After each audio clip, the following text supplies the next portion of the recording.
प्यारे दोस्तों, अस्सलामु अलैकुम। शुरू अल्लाह के नाम से जो बड़ा मेहरबान निहायत रहम करने वाला है। दोस्तों, आज हम लूत अलैहि सलाम के कौम के बारे में बात करेंगे जिन्होंने ऐसी बुराई को ईजाद किया जो इनसे पहले दुनिया के किसी कौम ने नहीं किया था। ऐसी बदकारी जिसकी मिसाल तारीख में कहीं नहीं मिलती। इस कौम ने ऐसा क्या काम किया था और इनका क्या अंजाम हुआ?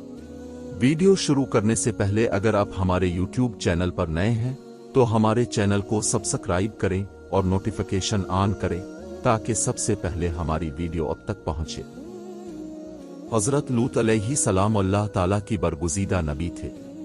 आपके वालिद का नाम हारान था जो तारीख के बेटे थे। हजरत लूत अलैहि सलाम के वालिद हारान हजरत इब्राहीम अलैहि सलाम के सगे भाई थे।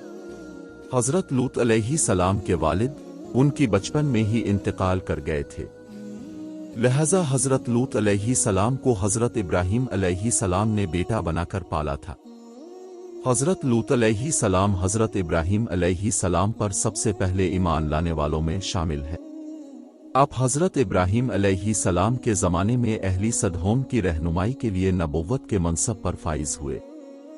हजरत लूत अलैहि सलाम की बहुत सारे मौजिज़ात हैं। जिस वक्त बारिश के लिए दुआ करते थे तो आसमान बादलों से भर जाता और खूब बारिश होती थी। आप अलैहि सलाम जिस पत्थर पर सर रखकर सोते, इस पत्थर पर आपकी सर का निशान बच जाता था। सदोम वो इलाका था जहां लूत अलैहि सलाम मबूस फरमाए गए। सदोम की आसपास 5 निहायत ही खूबसूरत शहर आबाद थे जिनमें हर एक की आबादी 1 लाख से ज्यादा थी। ये इलाके निहायत ही सरसब्ज़ व शादाब और खूबसूरत थी। लहलहाती खेतियां जरूरियात से कहीं ज्यादा थी। शाम और इसराइल के दरमियान बसा हुआ ये इलाका निहायत ही जरखेज था। वहां तरह की अनाज फल मेवे बकसरत पैदा होते थे और यही वजह थी कि आसपास के बस्तियों की लोग भी अपने माशी और ग़िज़ाई ज़रूरत के लिए इन बस्तियों की तरफ आते थे। मगर ये बात अहली सदोम के लोगों को बिल्कुल पसंद न थी। उनके ख्याल में उनकी बस्तियों में पैदा होने वाले फलों, अनाजों और सब्जियों पर सिर्फ उनका ही हक था।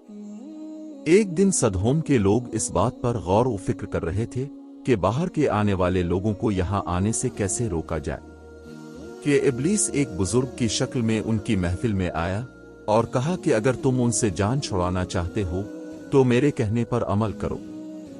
इस बुजुर्ग अजनबी की बात उन लोगों ने बहुत गौर से सुनी।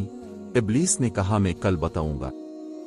दूसरे दिन इब्लीस एक खूबसूरत जवान लड़के की शक्ल में आया और उन लोगों को अपनी औरतों की बजाय मर्दों के साथ बदफेली करना सिखाया।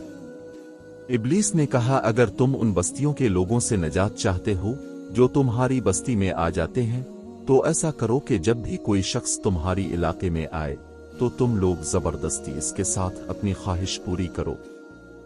ऐसी तरह लोग इस बस्ती में आना छोड़ देंगे। अपने नफसानी ख्वाहिशात के लिए मर्दों से बदफेली इस कौम का दस्तूर बन गया। यहां बेहयाई आम हो गई। पूरी महफिल में ये लोग ये फहाशी का काम करके खुश होते थे। खास कर मुसाफिरों में जब कोई खूबसूरत लड़का होता तो ये लोग उसके साथ बदफेली कर देते थे। अहली सदोम अपनी रोजमर्रा की जिंदगी में सख्त जालिम, धोखेबाज और बदमुआमला थे। कोई मुसाफिर उसके इलाके से बखैरियत नहीं गुजर सकता था। हजरत लूत अलैहि सलाम ने उन्हें तौहीद की दावत दी और बदकारी के इस अमल से तौबा करने का हुक्म दिया। हजरत लूत अलैहि सलाम ने कहा कि तुम बदकारी क्यों करते हो? क्या तुम लज्जत हासिल करने के लिए औरत को छोड़कर मर्द की तरफ माइल होते हो?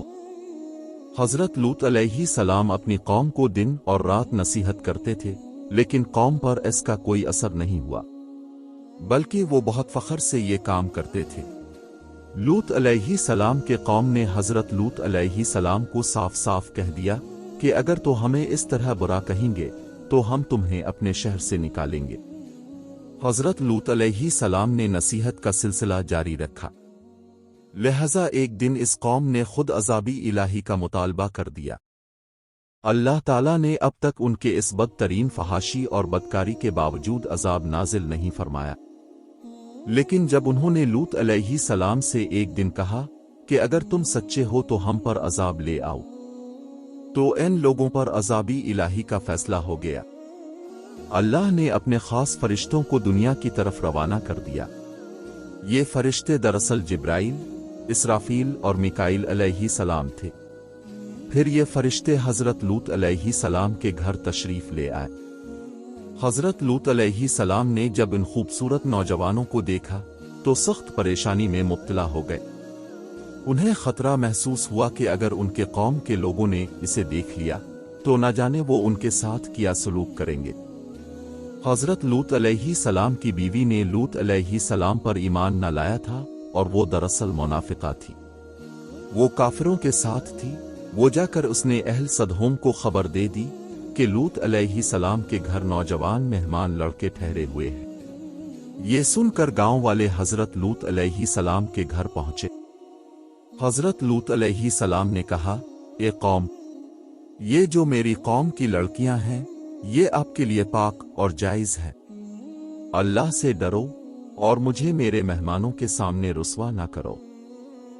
جب حضرت لوط علیہ السلام کی قوم ان کی گھر کی طرف دوڑتی ہوئی آئی تو حضرت لوط علیہ السلام نے گھر کے دروازے بند کر دیے اور ان نوجوانوں کو ایک کمرے میں چھپا دیا۔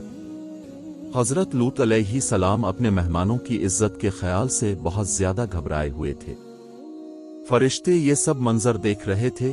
جب انہوں نے حضرت لوط علیہ السلام کی بے بسی اور پریشانی کا یہ عالم دیکھا تو انہوں نے حضرت لوط علیہ السلام کو فرمایا، اے لوط علیہ السلام، ہم تمہارے رب کے بھیجے ہوئے فرشتے ہیں۔ یہ لوگ تم تک نہیں پہنچ سکیں گے۔ ابھی کچھ رات باقی ہے تو اپنے گھر والوں کو لے کر چلے جاؤ اور تم میں سے کوئی بھی پیچھے موڑ کر نہ دیکھے۔